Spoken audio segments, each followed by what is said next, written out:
Yang terhormat, Kepala SMA Negeri 1 Sukodono, Bapak Dr. Andi Swasio, MPD. Yang kami hormati pula, Bapak Ibu Guru SMA Negeri 1 Sukodono yang berbahagia. Puji syukur kehadirat Allah Subhanahu wa Ta'ala, Tuhan yang Maha Esa, atas segala limpahan rahmat-Nya, sehingga pada hari ini kita dapat berkumpul bersama dalam rangka penyampaian materi simulasi budaya positif dari Ibu Nirwana selaku calon guru penggerak angkatan 8. Untuk mengawali kegiatan pada hari ini, Bapak Ibu, marilah kita membaca Bismillah bersama-sama.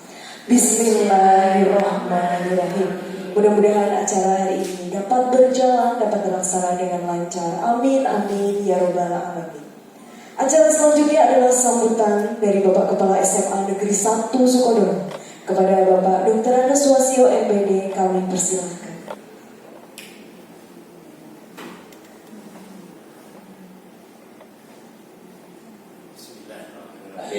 Assalamualaikum warahmatullahi wabarakatuh. Alhamdulillahi haqqa hamdih, asyhadu an la ilaha illallah wahdahu la syarika lah wa asyhadu anna Muhammadan abduhu wa rasuluh. Yang kami hormati Ibu Nirwana selaku calon guru penggerak, yang kami hormati Bapak dan Ibu SMA Negeri 1 Sukodono yang akan menerima diseminasi dari CGP dalam hari ini dari Ibu Nirwana. Syukur alhamdulillah senantiasa kita panjatkan kehadiran Allah Ta'ala, Tuhan Yang Maha Esa, atas segala rahmat yang diberikan kepada kita semua. Selanjutnya saya mengucapkan selamat kepada Pak Ibu, khususnya Bu Nirwana yang telah diterima dan mengikuti proses dalam pendidikan guru penggerak. Harapannya tidak untuk menjadi kepala sekolah saja, dan menjadi kepala sekolah.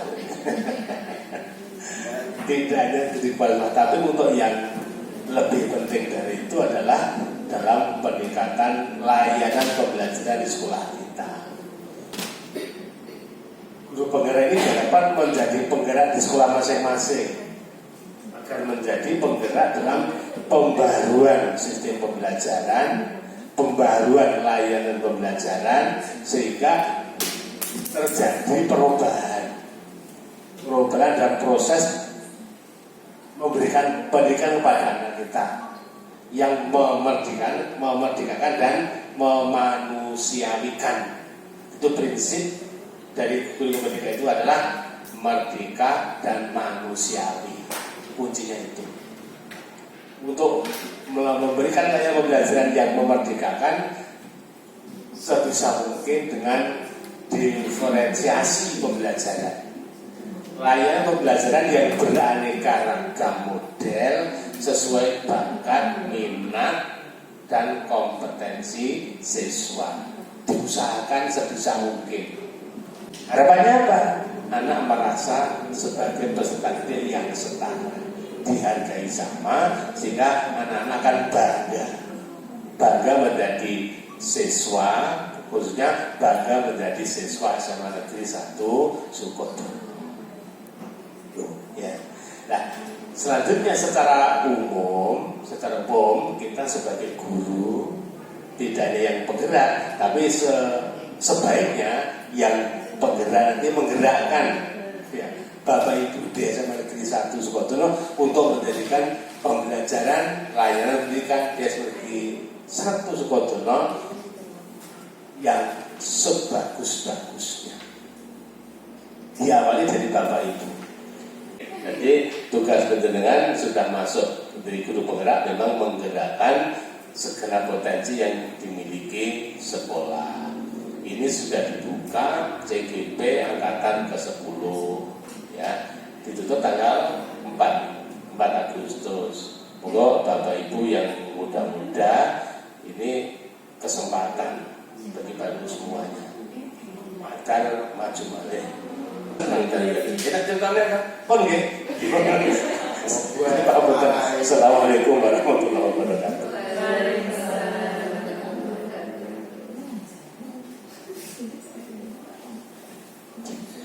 Baik, terima kasih kepada Bapak Dr. Andes Wasio, MPD atas sambutan. Bapak Ibu yang kami hormati, acara selanjutnya adalah penyampaian materi diseminasi budaya positif dari Ibu Nirwana Puji Astuti selaku calon guru penggerak Angkatan 8 Kabupaten Sragen. Kepada Ibu Nirwana Puji Astuti kami persilakan.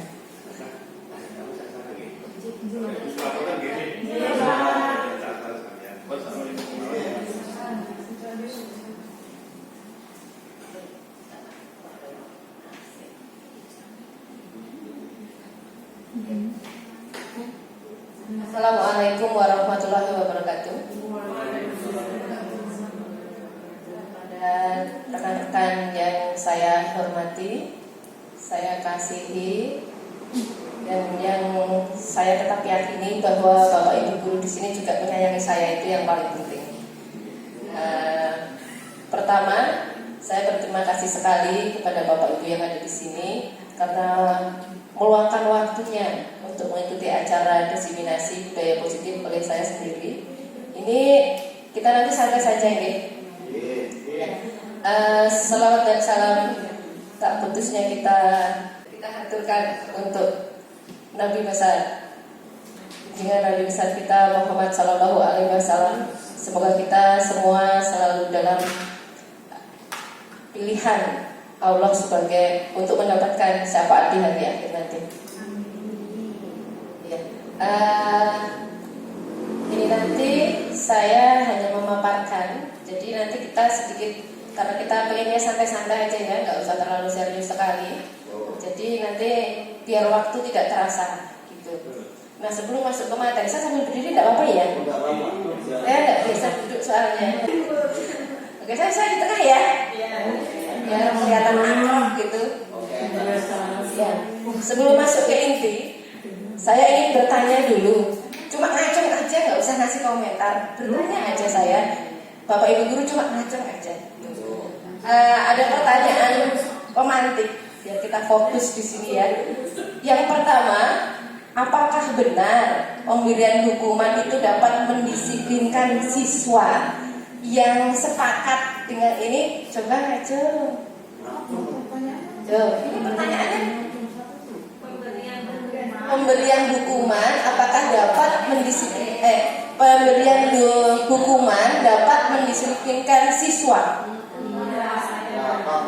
Dapat ya? Oke, kita aktif dulu. Jawabannya ditaruh di dalam hati. Dalam hati ya? Dalam hati. Jangan ditulis. Yang kedua, yang sepakat ngacung. Yang tidak sepakat cuma beras ini kok jadi ngacung. Sepakat betul? Sepakat, oke. Pasti tidak? Oke, kita simpan lagi di dalam hati. Yang ketiga, guru harus mampu memberi solusi pada setiap masalah siswa. Sepakat atau tidak ya? Yang sepakat ngacung. Sepakat? Yang sepakat juga. Oke, bapak-bapak sepakat. Yang keempat, iya kayak bergantian ya, mengatasi masalah.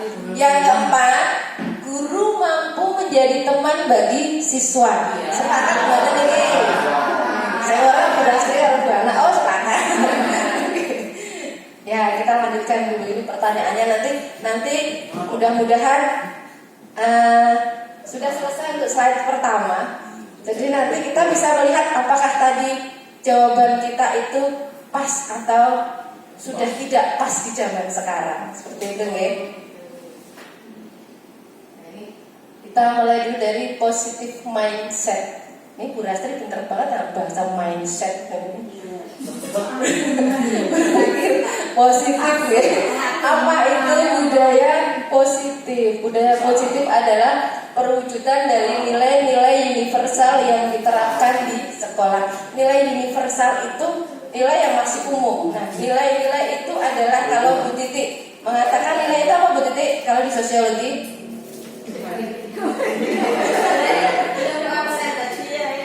Apa nilai itu apa itu? Nah, sesuatu yang indah disetujui oleh, sudah disepakati oleh masyarakat kalau itu diyakini baik, ngerti nggih? Ya tahu deh, aku ya tahu lah sosiologi soalnya. Perwujudan dari nilai-nilai universal yang diterapkan di sekolah. Kira-kira nilai-nilai universal yang baik itu yang pernah kita lakukan apa saja ya? Kira-kira nilai universal. Saya kasih contoh disiplin. Yang lainnya? Kerjasama, gotong royong. Gotong royong, kerjasama, disiplin. Ada lagi? Saya nggak nanya Bu Ana takut.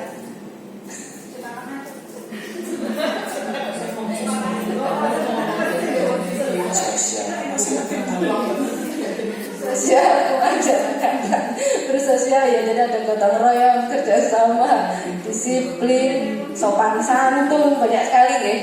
Nah, iya, perwujudan harusnya. Ini banyak sekali yang salah ketik. Konsep ini, oke, kita budaya positif itu konsepnya ada 1, 2, 3, ada berapa? Ada 6. Nanti ya kita akan bahas satu-satu di sini. Yang pertama adalah disiplin positif, yang kedua motivasi perilaku manusia, yang ketiga keyakinan kelas atau sekolah, yang keempat posisi kontrol guru, kebutuhan dasar manusia, dan segitiga restitusi. Kita masuk di disiplin positif. Ya, kita main dulu sebentar ya. Disiplin positif. Saya katakan aja. Ini ada permainan cobalah bukan. Waduh, iki piye iki limo-limo ini? Berpasangan. Jangan kayak itu, Bu. Berpasangan, dua-dua ini berarti kan enggak apa-apa. Dua, tiga enggak apa-apa. Saya minta Bu Sera, iya tadi ya. Bu Sera sama Bu Rastri. Enggak, saya enggak Bu Sera, Bu Rastri, Bu Budi dan Pak Dar. Silakan genggam tangannya. Genggam tangannya. Bayangkan di situ ada sesuatu yang berharga di dalam pikiran Bapak Ibu, yang harus dipertahankan dan tidak boleh diminta oleh siapapun juga. Saya minta yang tidak menggenggam tangannya, bagaimana caranya bisa membuka tangan dari Bapak Ibu guru yang ada yang menggenggam tangannya. Bisa dengan rayuan, bisa dengan intimidasi, dengan mencerca, wih bukan kamu, atau mungkin buka dari tangannya, pengen lihat, seperti itu, sampai terbuka. Coba saya kasih waktu 2 menit aja. Enggak boleh terus sebentar ya. Oh enggak. Ya, coba. Iya, kita rayuan.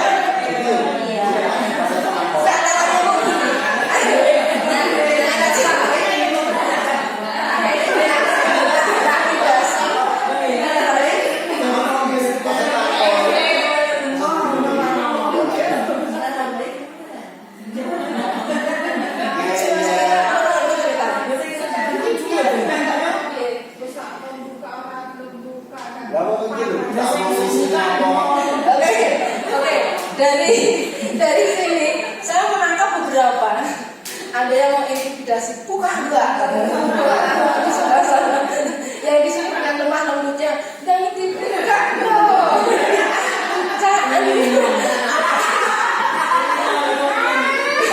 Yang di sini dengan tipu muslihat. Berapa dengan tipu muslihat? Coba lihat garis tangannya. Dari buka enggak? Kalau di sini dengan memberikan imbalan atau hadiah dipamer, tak tambahin. Terbuka tidak tadi?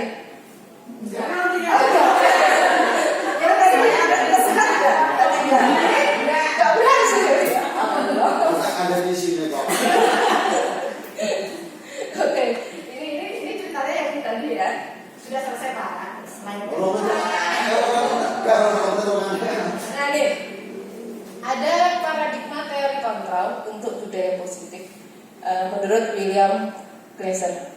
Teori ini meluruskan beberapa mispersepsi tentang makna kontrol, yaitu yang pertama, ilusi guru mengontrol murid. Selama ini kan kita berpendapat atau kita berkeyakinan bahwa kita yang mengontrol murid. Gimana? Nah, padahal sebenarnya kita nggak bisa mengontrol murid. Murid itu mau membuka, itu karena dia mau. Coba kalau enggak, dia nggak akan mau. Jadi siapa yang mengontrol diri kita sendiri itu siapa ya? Kira-kira yang mengontrol diri kita sendiri adalah diri kita sendiri. Walaupun dirayu seperti apapun, kalau kita memutuskan untuk tidak membuka, ya kita tidak akan membuka. Betul kan? Nah, tetapi terkadang kita juga perlu membuka, disesuaikan dengan situasi, kondisi, dan kebutuhan dari siswa. Kita tidak boleh, hati kita juga tidak boleh keras seperti batu dengan apa yang sudah kita buatkan, biasanya peraturan ya, biasanya peraturan. Jadi kita beri keleluasaan kepada siswa, kepada bahkan teman sejawat untuk berkarya, dan kita tidak mengontrol mereka terlalu jauh atau terlalu dalam. Yang kedua, ilusi bahwa semua penguatan positif, efektif, dan bermanfaat. Kowe lho, bahasanya kita, saya juga sih kemarin, tapi besok kayaknya mudah-mudahan enggak. Lagi lho, rak tahu sinau, mulane to nilainya jelek. Nah itu kan penguatan positif. Tapi itu kadang-kadang malah membuat siswa itu jadi malas belajar. Gitu? Dibilang sudah dicap, ini kan sosiologi juga ada lagi ya Bu ya. Dibilang nakal, anak itu akhirnya juga menyesuaikan apa yang dikatakan oleh orang lain. Seperti itu. Dibilang rajin, nanti dia akan rajin, tetapi ada embel-embelnya biar dibilang rajin. Aku nek gak rajin,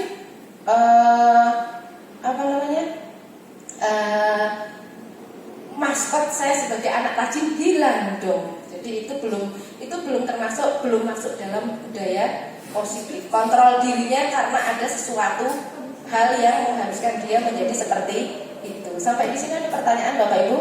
Boten ya? Yang ketiga, ilusi bahwa kritik dan membuat orang merasa bersalah dapat menguatkan karakter. Ini contohnya membuat bersalah, kamu kok gitu sih? Kan saya jadinya kecewa. Ini guru SMA masih masuk ya. Kalau guru SD nggak masuk ini. Belum mudeng mereka. Ayo dong kamu belajar untuk saya, biar saya nggak kecewa. Untuk saya sebagai guru ya. Belajar demi Bu Guru dong. Biar kamu tambah, biar gurunya senang. Tapi nanti kalau anak itu tidak mencapai keinginan gurunya, nanti anak itu akan menjadi kecewa. Aku nggak bisa membahagiakan guruku yang itu, padahal dulu aku sudah berjanji. Ya. Terus kemudian yang keempat, ilusi bahwa orang dewasa memiliki hak untuk memaksa. Buka sepatumu, rupane warna ireng enek putih ya. Nah, itu kan pemaksaan. Okay? Sekarang apa yang masih begitu? Ya kadang-kadang masih tergantung kondisi, tergantung situasi dan kondisi. Jadi stimulus respon, teori dan teori kontrol. Memang di paradigma baru ini kalau kita cermati, kita memang harus membuka hati karena banyak yang bertolak belakang. Okay? Yang dulu menghukum sekarang tidak diperbolehkan sama sekali. Nah efeknya juga nanti akan nanti kita lihat efeknya ya. Bagaimana merubah paradigma stimulus? Salah nulis lagi Pak. Respon menjadi kontrol. Okay? Stimulus respon ini kita anggap yang kemarin ya. Realitas kebutuhan kita itu sama. Realitas kebutuhan murid itu sama, yaitu mencari ilmu. Tetapi pada kenyataannya melalui teori kontrol, realitas kebutuhan siswa itu berbeda-beda. Yang kedua, semua orang melihat hal itu sama. Murid ki yo padha. Bocah sing mlebu sekolah sing arep belajar. Tetapi pada kenyataannya setiap orang memiliki gambaran yang berbeda. Saya melihat Bu Sera aja mungkin berbeda dengan Pak Sodik melihat Bu Sera. Ya kan Pak Sodik? Beda pandangan. Terus kita coba mengubah orang agar berpandangan sama dengan kita. Tapi pada kenyataannya kita tidak bisa merubah orang seperti yang kita mau. Kalau menuntun mungkin, tapi kalau merubah mungkin susah ya. Bahkan mungkin tidak bisa. Orang lain bisa mengontrol saya. Orang lain bisa mengontrol saya. Tapi kenyataannya hanya Anda yang bisa mengontrol diri Anda. Contohnya ya tadi, Budi mau diintimidasi sama Bu Titik, mau dipukul, mau dibanding waktu, tadi dia benar-benar nggak mau membuka tangannya. Bu Rastri mau dikasih tambahan apa, Mbok tadi ya, kasih tambahan apa, nggak mau, tetap menutup, membuka, tetap mengepalkan tangannya, karena di situ ada hal yang berharga. Kemudian pemaksaan ada pada saat bujukan gagal. Dibujuk gagal tadi Budi, dipaksa sama Bu Titi.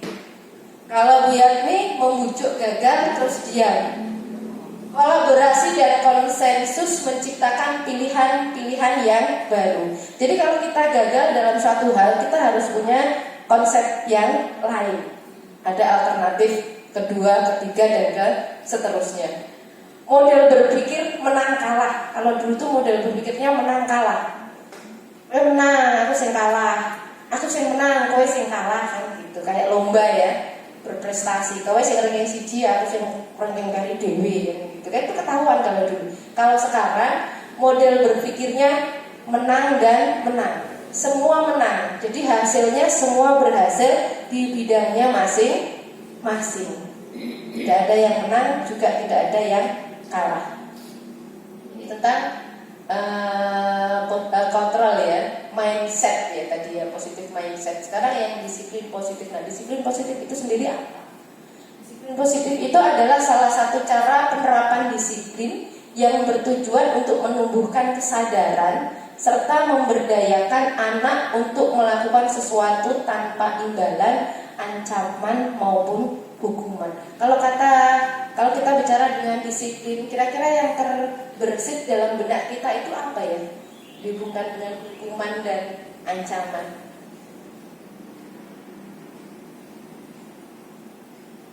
Disiplin hubungannya dengan aturan, peraturan. Yang namanya kata disiplin itu kalau kita kaitkan ya dengan peraturan. Dan peraturan itu kadang-kadang ada lagi peraturan itu kalau tidak nyaman atau tidak bisa diberdayakan, tidak bisa menumbuhkan untuk melakukan peraturan itu, ya akhirnya peraturan itu hanya untuk betul sih Bu Evi ya, hanya untuk dilanggar. Peraturan itu dilanggar. Terus kemudian kalau dilanggar baru ada hukuman. Sebelum dihukum diancam gitu. Bagaimana melanggar tugas? Itu saya kemarin melanggar tugas tak garap ping 5, ping 10. Saya yakin di sini ada yang seperti itu kemarin-kemarin, besok enggak ya. Kecuali ada satu. Disiplin positif. Kalau disiplin positif ini sudah bisa dimasukkan ke dalam kehidupan kita, nanti manusia, baik guru maupun siswa, itu akan melakukan nilai-nilai kebajikan universal, yaitu tadi mereka akan gotong royong, sopan santun, bertanggung jawab. Jadi kalau sudah diyakini peraturan itu enggak cuma peraturan aja, sudah enggak pernah, karena sudah tidak melakukan hal-hal yang negatif. Yang kita munculkan di sini adalah positifnya, budaya positifnya. Jadi sebanyaknya suatu kenegatifan seseorang itu pasti akan terbersih satu atau dua sifat positif mereka. Nah itu yang akan terus kita kembangkan. Bukan kita malah mengadjust yang negatifnya, tetapi mari kita munculkan sedikit dari kepositifan dari anak didik kita. Seperti itu. Nah nanti larinya kemana? Larinya ya profil pelajar Pancasila yang terdiri dari 6 elemen. 6 elemen yang ngajar kelas 10 kayaknya masih hafal ya. Sera, Mbak Evi, 10 elemen P5 di depan sudah ada. Kan dulu suka bernyanyi kita ya, beriman dan bertakwa dan berakhlak mulia gitu ya. Terus berkebinekaan global, gotong royong, kreatif, bernalar kritis dan mandiri. Itu yang akan dituju oleh kita semua dalam mendidik anak-anak kita. Yang kedua adalah motivasi perilaku manusia. Coba kita cermati ya, nanti kita ada di mana. Dan murid-murid kita itu ada di matahari 1, matahari 2, atau matahari 3. Yang matahari pertama menghindari, jadi asumsikan melakukan sesuatu. Motivasinya adalah menghindari ketidaknyamanan atau hukuman. Yang kedua, mendapat imbalan penghargaan dari orang lain. Yang ketiga, tadi udah 3 ya. Tiga lagi, untuk menjadi orang yang mereka inginkan dan menghargai diri sendiri dengan nilai-nilai yang mereka percaya. Kira-kira anak didik kita itu mengerjakan tugas masih dalam taraf 1, 2, atau 3? 1. Yang 2? Beberapa. Yang 3? Ya beberapa ya. Mayoritas 1 ya. Menghindari ketidaknyamanan atau hukuman. Mayoritas kalau kita melihat itu 1 dan 2. 3 itu masih sedikit sekali. Jadi mereka mengerjakan tugas hanya ingin mendapatkan imbalan. Pokoknya karena tugas aku gak itu nilai seperti itu. Gitu. Kalau aku gak gara tugas aku mesti dihukum. Kalau nulis ping 100, kalau nulis ping 5. Akhirnya mereka mengerjakan tugas. Masih sedikit sekali ya mengerjakan dengan motivasi yang ketiga. Itu nggak berlaku. Itu juga berlaku untuk kita juga. Kadang-kadang aku ngajar, ngopo tuh aku ngajar. Lah gue jamku kuwi kok nanti kalau saya nggak ngajar jam itu nanti nggak ditegur. Nah, gitu. Jamku kosong nanti ditegur. Nah, kalau kita sudah punya mindset, positif mindset, kita tidak akan tergantung dengan orang lain. Pasti kita akan mandiri, kita akan bertanggung jawab. Nah, dengan bertanggung jawab itu adalah salah satu wujud dari kita menghargai diri kita sendiri. Menghargai diri kita sendiri. Kalau siswa itu tidak pernah mengerjakan tugas, itu kan kita kadang-kadang melihat mereka juga bocah kayak gitu.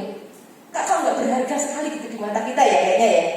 Nah itu kalau yang mengerjakan tugas, yang dia sopan, santun, menerapkan nilai-nilai kebajikan tadi, kayaknya mereka berharga untuk kita. Kita pasti juga akan merespon yang baik untuk anak-anak ini. Beda dengan yang masih 1 dan 2. Nah, tugas kita adalah merubah paradigma mereka dari yang pertama kedua menjadi yang ketiga. Itu tadi masuknya ke situ ya. Nah ini ada hukuman, konsekuensi, dan restitusi. Saya ada yang apal sedikit. Ini nggak saya bahas semuanya. Apa itu hukuman, konsekuensi, dan restitusi? Ya. Hukuman itu adalah identitas yang gagal, Bapak Ibu. Kalau identitas sukses itu adalah konsekuensi dan restitusi.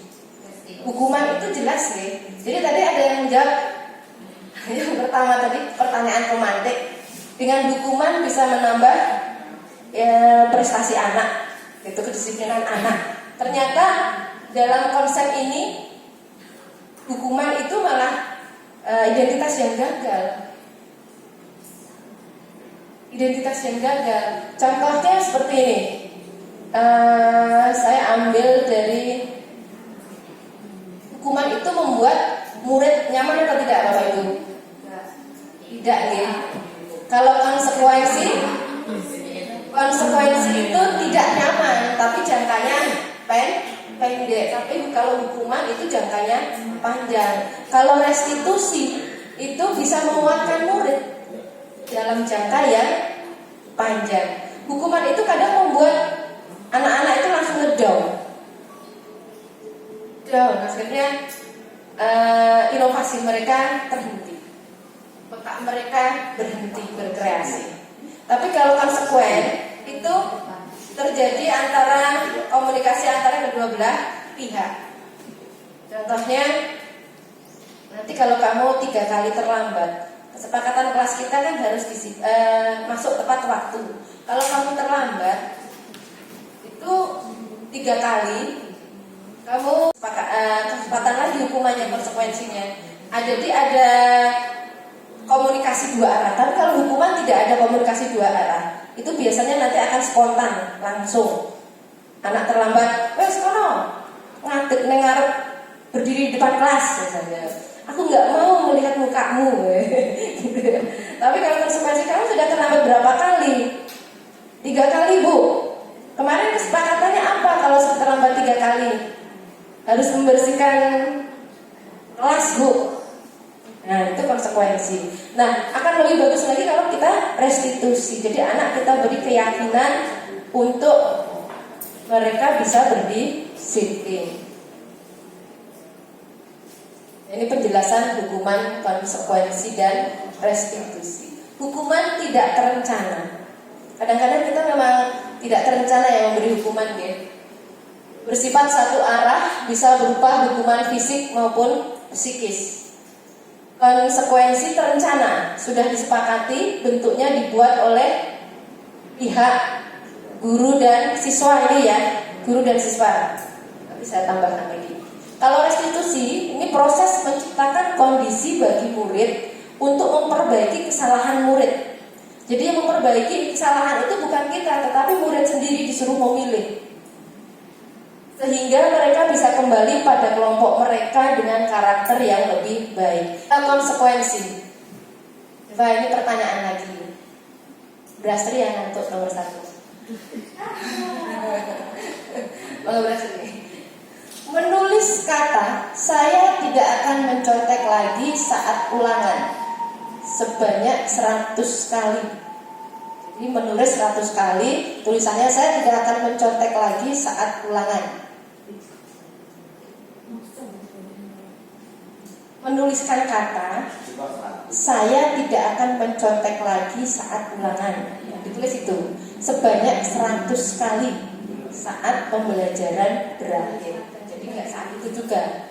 Tulis ini, ada anak yang mencontek, ada anak mencontek, konangan. Nah, sama gurunya diminta untuk menuliskan saya tidak akan mencontek lagi selama banyak 100 kali. Kira-kira termasuk hukuman atau konsekuensi? Hukuman? Yang hukuman macam selain Brastri? Hukuman, ya? Oke. Lari mengelilingi lapangan karena terlambat masuk sekolah. Hukuman lagi. Membersihkan coretan yang dibuatnya di tembok. Ya, konsekuensi. Murid push up 50 kali karena tidak memakai sepatu sesuai ketentuan. Hukuman. Oke, luar biasa, semua sudah paham antara hukuman dan konsekuensi. Dihukum oleh penghargaan. Ini tadi. Itu tadi yang pertama, itu pertanyaan pemateri yang pertama, ya, tentang hukuman dan konsekuensi, ya. Kalau yang ini dihukum oleh penghargaan. Tadi Bapak Ibu guru meyakini bahwa penghargaan itu bisa membuat anak lebih baik. Ternyata penghargaan itu tidak efektif, Bapak Ibu. Nanti menumbuhkan anak melakukan sesuatu dengan imbalan. Yang entuk, aku kok nek gak jawab gak bisa, aku gak entuk. Itu yang anak-anak pinter biasanya dia akan terus ingin mendapatkan imbalan. Pada saat ruang kelas atau pembelajaran tidak menyediakan penghargaan, dia juga tidak akan mengerjakan apa yang diminta oleh bapak ibu gurunya. Yang kedua, penghargaan merusak hubungan. Hubungan siapa? Hubungan guru dengan siswa, hubungan siswa dengan siswa, terutama mereka yang kurang meri. Bu guru yang kayak hadiah terus, ono kuwi yo sing entuk yo kae-kae wae, sing pinter-pinter kan gitu. Pilih kasih, akhirnya akan menimbulkan gap yang lebih dan gap yang kurang. Yang ketiga, penghargaan mengurangi kualitas. Yang tadi sudah saya bicarakan. Nanti yang pinter-pinter pun juga kualitasnya akan berkurang. Dia akan cepat lupa karena dia melakukan sesuatu karena imbalan. Tetapi kalau melakukan sesuatu karena dirinya sendiri, nanti dia akan teringat terus dengan pelajaran Tapi kalau dengan imbalan, nanti anak-anak itu hanya ingatnya pada saat akan tes saja. Penghargaan mematikan kreativitas. Ini terutama yang ada di level yang kurang. Kreativitas mereka tidak terupdate karena dia sudah berpersepsi bahwa dia nanti akan kalah dengan yang lebih, seperti itu. Yang kelima adalah penghargaan itu tadi penghargaan menghukum, akhirnya menghukum siapa? Yang menghukum mereka yang kurang dan menghukum mereka yang lebih pada saat tidak ada penghargaan. Nanti yang lebih itu pun kalau biasanya dapat penghargaan, tahu-tahu dia kalah, dia akan down. Itu ya, saya pernah merasakan kok. Jadi harus mengambil Iya, enggak. Bahkan ranking pun sampai sekarang juga nggak boleh ya. Reward iya nggak boleh. Ya karena memang tugas anak-anak itu belajar. Itu juga reward. Itu kan penilaian, assessment untuk mengukur kemampuan. Penilaian saya itu juga luar biasa. Iya, itu mengukur kemampuan mereka. Tapi kan tidak dipublikasikan ke orang lain. Kalau hadiah biasanya kan orang lain tahu. Kalau itu kan langsung diberikan ke anak langsung atau orang tua. Sebenarnya yang tahu cuma mereka sendiri tentang nilai-nilai mereka. Seperti itu. Okay. Ya memang ini merubah paradigma saya juga waktu itu kok bisa ya? Kok bisa begitu? Saya loh kadang-kadang suka begitu juga ya. Membelikan siapa yang sudah menjawab 5, ayo tak beli bolpen gitu ya, begitu ya. Mereka semangat luar biasa dikasih reward seperti itu. Keyakinan kelas atau sekolah. Mengapa keyakinan kelas bukan merupakan peraturan kelas?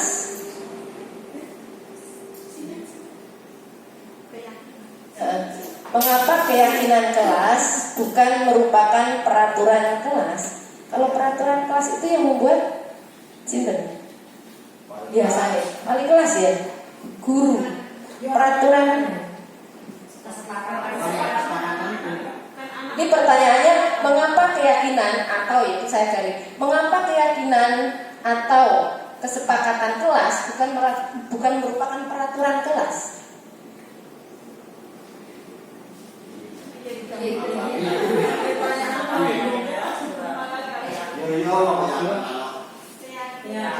Jadi kita mengajinya pada peraturan itu apa, keyakinan itu apa perbedaannya? Peraturan itu biasanya yang membuat adalah, saya contoh gini aja, menggunakan helm saat mengendarai sepeda motor. Itu peraturan atau keyakinan? Nah, yang membuat sinten? Masyarakat kah? Atau pihak kepolisian? Kepolisian Republik Indonesia. Masyarakat dilibatkan tidak? Tidak. Kalau peraturan itu yang membuat biasanya adalah guru. Siswa tidak dilibatkan. Tapi kalau keyakinan atau kesepakatan kelas, nah ini saya yakin Bapak Ibu guru di sini kemarin minggu inilah ya, dari Senin sampai hari ini dan minggu kemarin lagi untuk yang kelas 11 12 sudah membuat keyakinan kelas. Sekarang keyakinan kelas itu yang membuat adalah guru dan siswa. Ini itu Bu Evi nih. Sudah membuat Ibu? Enggak yang buat jenengan toh? Enggak. Dan juga yang buat anak-anak suruh memakai. Itu namanya peraturan. Tapi ditulis kesepakatan. Nah itu berarti beda konsepnya, berubah konsepnya itu. Nah itu berarti itu tugas kita, Mama. Tugas kita untuk mereka bisa mengungkapkan idenya, maunya apa sih di kelas itu. Nah itu tugas kita. Makanya kita nanti ada sistem, ada budaya literasi yang nanti sama perpustakaan. Salah satu tujuannya kan kalau literasi, kalau anak banyak membaca itu mereka akan tahu. Kalau mereka tahu mereka pasti bisa berbicara. Selama ini karena kurang membaca mereka tidak tahu apa-apa dan bahkan mau ngomong aja apa aja nggak tahu apa maunya gitu. Jadi peraturan itu biasanya yang membuat adalah guru. Kalau kita masih membuat peraturan tanpa melibatkan siswa, berarti itu bukan keyakinan. Suatu saat kalau dilanggar lalu sing gawe dudu aku kok gitu. Iki lho sing gawe jenengan, Bu. Ya kan? Seperti itu. Tuh.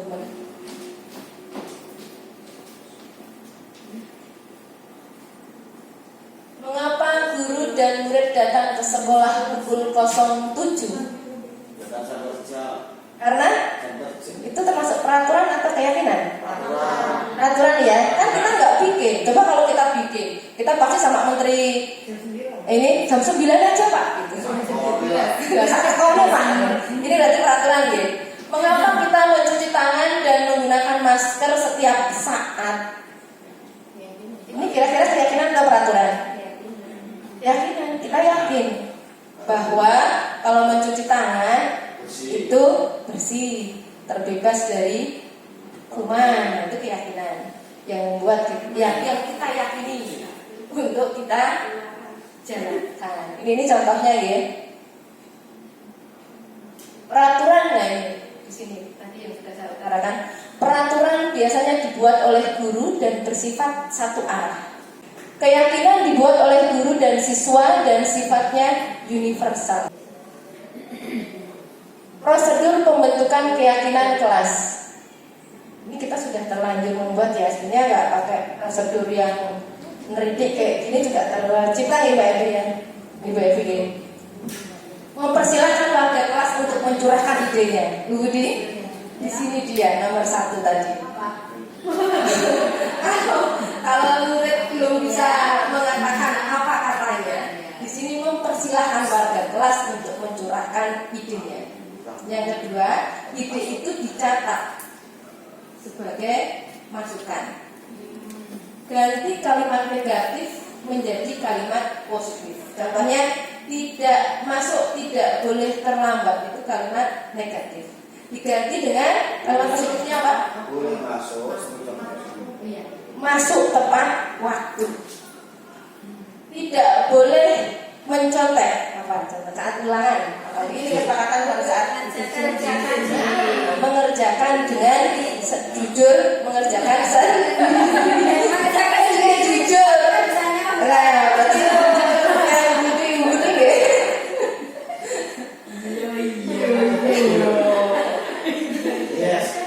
Yang keempat, tinjau kembali hasil curah pendapat dan susun sebagai keyakinan kelas.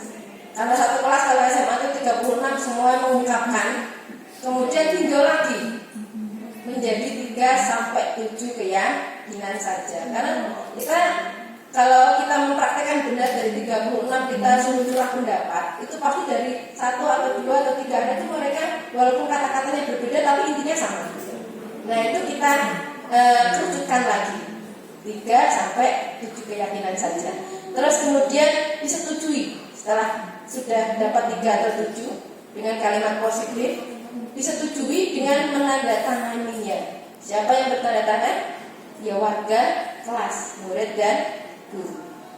Yang terakhir, keyakinan kelas ditempel di dinding kelas sebagai kegiatan yang harus kita yakini. Posisi kontrol guru. Nah, di sini peran guru seperti apa agar keyakinan-keyakinan tadi bisa dilakukan oleh anak, atau mungkin bagaimana kita mengatasi anak yang melakukan kesalahan padahal sudah dibuat sebuah keyakinan. Yang pertama, apakah kita menghukum? Apakah kita melakukan suatu suatu kegiatan yang membuat mereka merasa bersalah, berkata yang membuat mereka bersalah? Apakah kita akan menjadikan dia seperti teman kita, ataukah kita hanya memantau saja, dan apakah kita akan menjadikan kita sebagai manajer? Saya ada pulpen kan? Coba jangan pilih dari kelima itu, tulis saja, tidak usah dikumpulkan. Jadi bagaimana kita sebagai guru bila melihat atau menyaksikan ada siswa kita yang melakukan kesalahan, kita akan bertindak sebagai apa?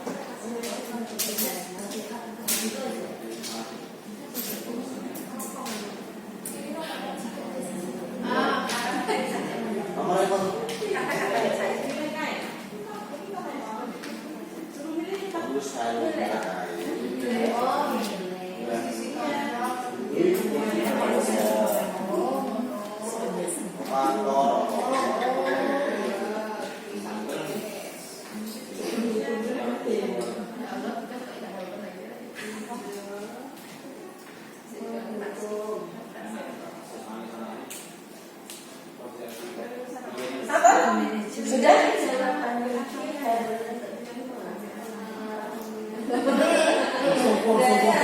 Dilarang mencontek.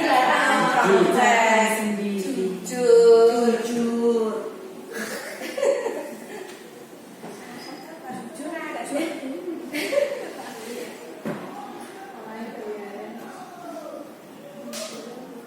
Cek. Sama nggih? Nggak usah turun Bu Yatmi. Untung belajar sendiri, mengerjakan sendiri.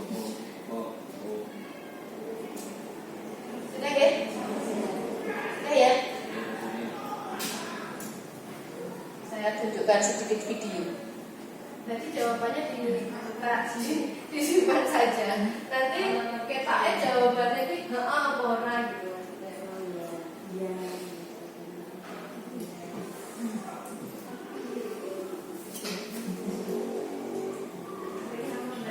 Ini posisi menghukum ya. Contoh gambaran posisi menghukum seperti ini.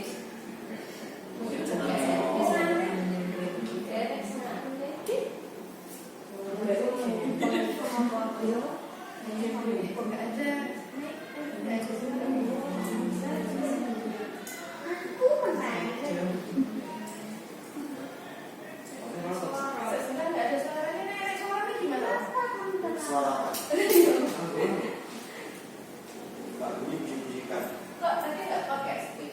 Pakai bisa nggak ya? Nggak bisa, nggak boleh.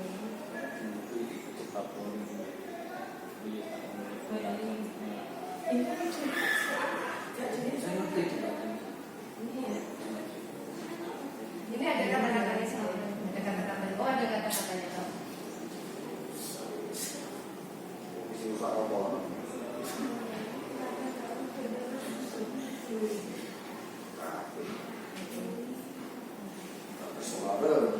Ya, ada ini. Sekarang penting basket 5 kali. Sekalian bilang kapok. Oke. 5 kali dan bilang kapok. Konflik pasti ada. Ada apa? Bisa diulang benar saja. Dan semua. Nah, ini yang posisi membuat bersalah. Ada teksnya di bawah. Nampak aja lagi nonton baca koran. Kemarin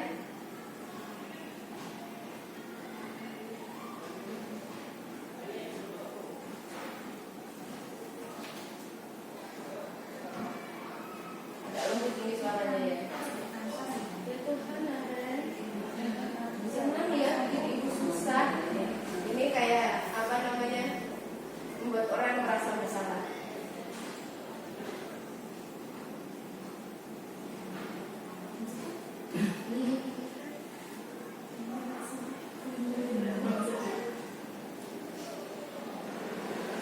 Ini gak bisa lagi ya.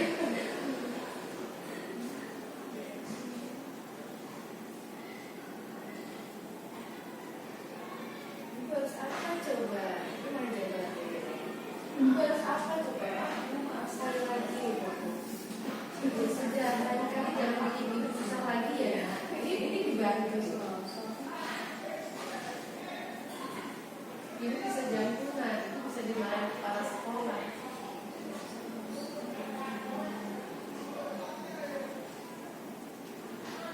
Oh, tapi nggak cek sound. Ini yang posisi tempat pilihan titik ini. Teman.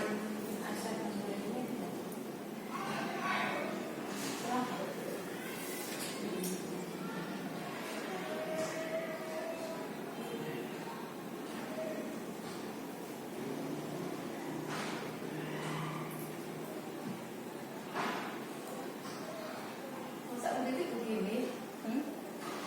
Iya, Bu. Habis itu saya terlambat membangunkan saya, Bu. Iya.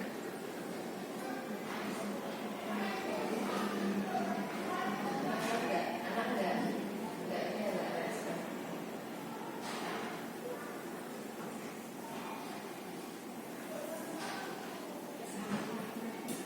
Salah.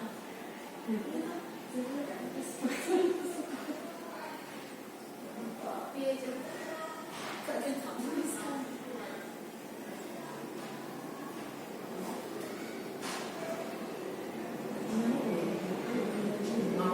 Jadi ini urusin absen kamu. Jadi ini kalau teman itu pasti membantu, gitu. Itu urusin absen kamu, silahkan kamu ke kelas lagi.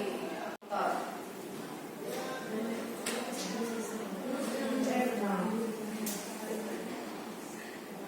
Sambil disambil bapak ibu. Kosong. Kosong. Sing kosong.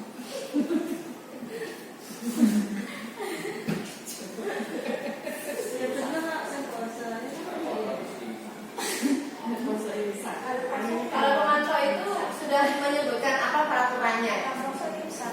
Apa peraturannya?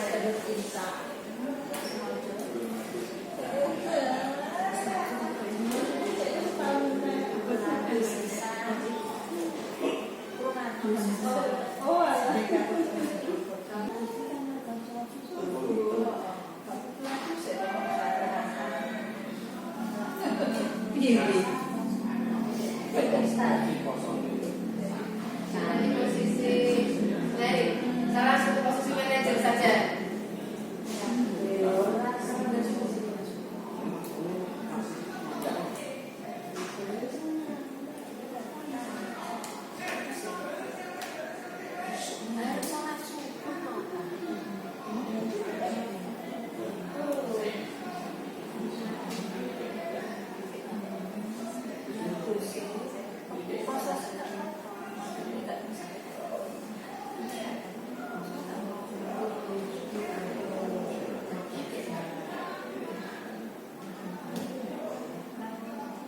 Nah, intinya di sini, setelah menurut kamu keyakinan sekolah yang mana yang perlu kamu tingkatkan gitu ya, perlu kamu lakukan lagi, menghargai diri sendiri dan orang lain.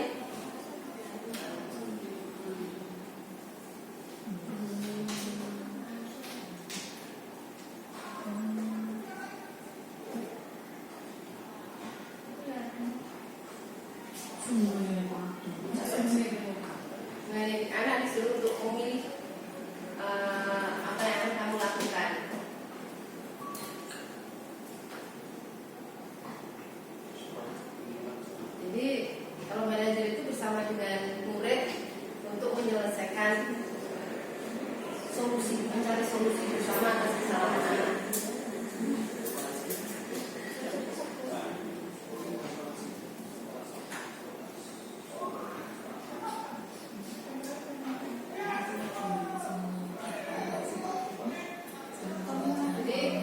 katanya itu setelah keyakinan, kalau tidak bisa dilakukan masuk ke konsekuensi.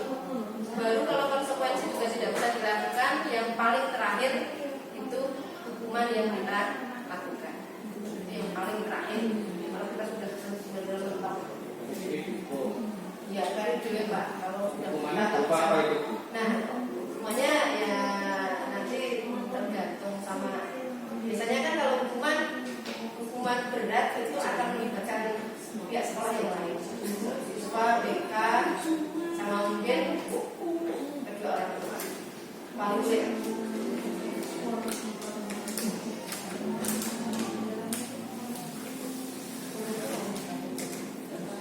Oke, saya lanjut lagi ya.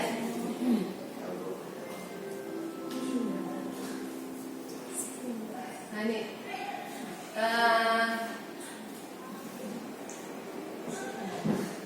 menghukum, membuat orang merasa bersalah, berlaku sebagai teman, pemantau, dan manajer. Jadi ada sekatnya. Kalau menghukum dan membuat orang merasa bersalah itu merupakan perilaku kontrol yang negatif. Itu masuk ke dalam identitas yang gagal. Jadi kita gagal membina siswa tersebut karena kita memberikan hukuman. Jadi tadi saya sudah mengatakan bahwa tingkatannya itu keyakinan tidak bisa diyakini, dicari solusi, dilanggar lagi, kita membuat konsekuensi. Sudah membuat konsekuensi, dilanggar lagi, baru yang terakhir. Dan itu disitulah yang disebut dengan gagal, karena kita terpaksa memberikan hukuman. Selama ini kan yang terjadi kita hukum dulu kita. Nah, padahal hukuman itu harusnya datangnya nanti terakhir dengan segala macam pertimbangan. Kalau identitas yang berhasil itu teman, pemantau, dan manajer. Tingkatan yang paling tinggi itu adalah manajer. Manajer itu tidak pernah menyuruh, tetapi mereka membagi masalah yang ada, membagi masalah yang terjadi, mencari solusinya. Di mana-mana manajer itu enggak nyuruh-nyuruh untuk manajer yang baik, tetapi membagi tugas masing-masing. Yang namanya diberi tugas pasti di situ ada masalah. Tugas itu adalah masalah yang harus dipecahkan bersama.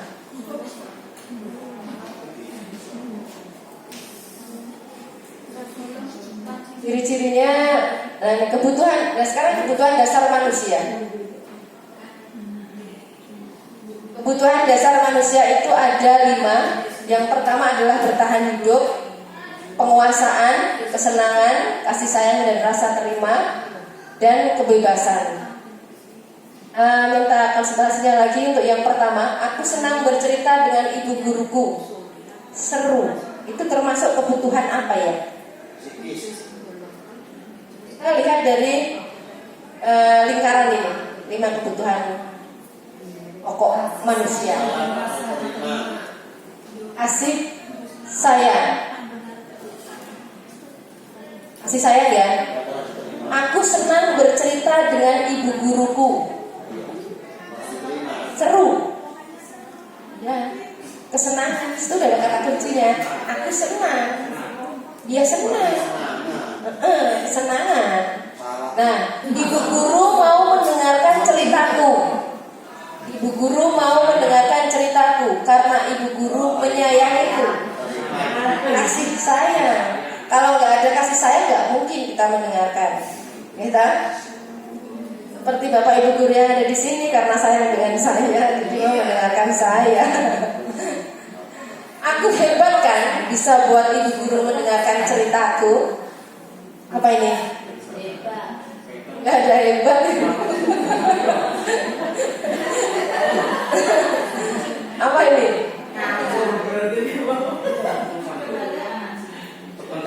Ini kita mengacu pada lingkaran ini aja, nggak usah kemana-mana. Penguasaan.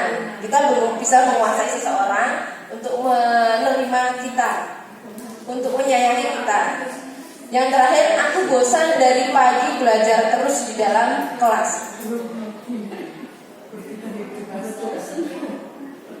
Apa yang kita mau dicari adalah kebebasan. Nah, dan membutuhkan kebebasan. Kalau anak ditaruh di dalam kelas terus dari pagi sampai sore, itu mereka merasa tidak bebas.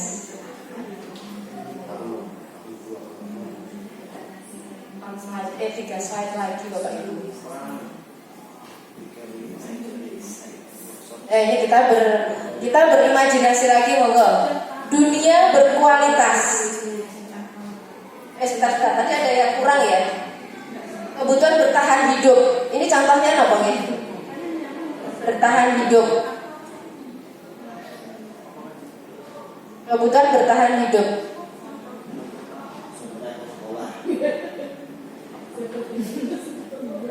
Iya kan, banyak anak seperti itu. Kalau nggak sekolah nggak hidup. Jadi kalau misalnya kan pendidikan, artinya bertahan itu kan dia ngangkut tentang kelas 2 plus terus. Oke. Kalau belajar dia perlu makan nggak Pak? Dari pagi sampai sore. Jadi kan bukan tentang kehidupan, makanya pembelajaran pendidikan katanya. Kebutuhan dasar manusia ini masih umum. Oh, kalau umum berarti makan, Nah, apalagi minum, Heeh. masyarakat, Tidur. tidur.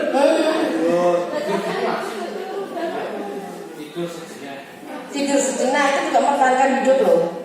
Oke, dunia berkualitas. Kita tinggal 3 slide lagi. Tinggal 3 slide lagi. Dunia berkualitas itu adalah suatu tempat dalam pikiran kita yang di dalamnya isinya adalah orang-orang atau tempat-tempat atau peristiwa-peristiwa yang sangat berharga bagi kita. Kalau misalnya ada foto-foto, Bu Budi nih kayaknya ini, ada foto-foto.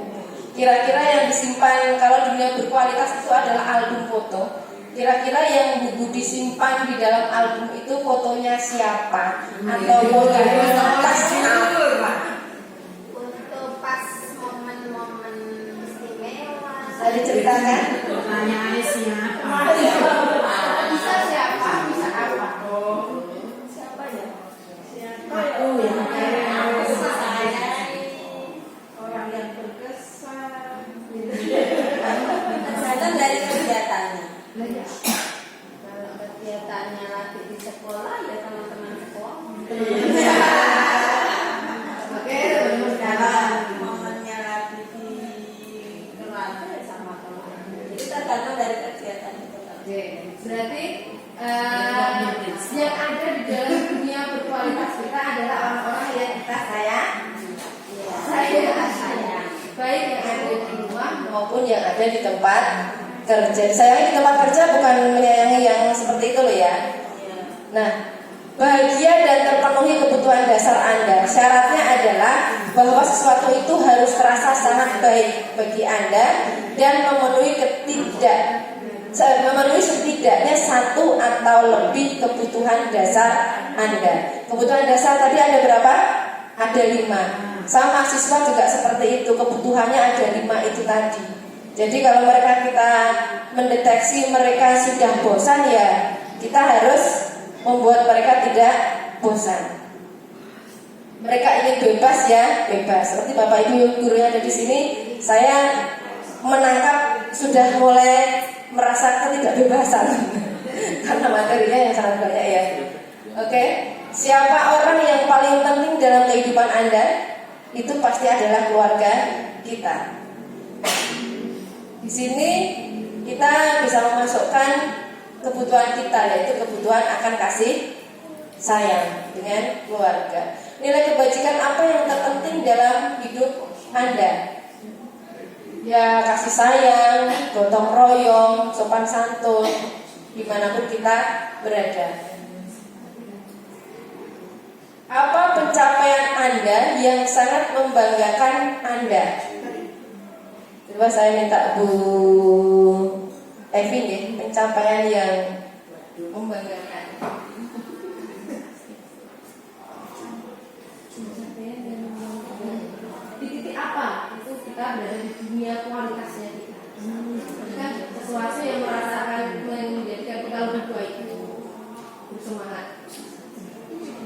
Lagi bagaimana saya bisa merasa bersyukur atas segala sesuatu yang sudah saya Ya, yang didapatkan itu yang diceritakan iya.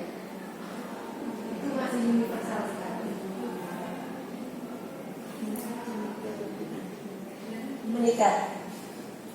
menikah dengan orang yang menurut saya ya sesuai dengan apa ya harapan saya seperti itu. Titik yang paling membanggakan dari Bu Evi adalah bisa menikah dengan orang yang sesuai dengan apa yang diinginkan oleh Bu Evi. Sesuai dengan kriteria ya Bu Evi ya. Apa yang paling bermakna dalam kehidupan Anda? Bu Rastri, monggo, saya ulangi lagi. Apa yang paling bermakna dalam kehidupan Anda?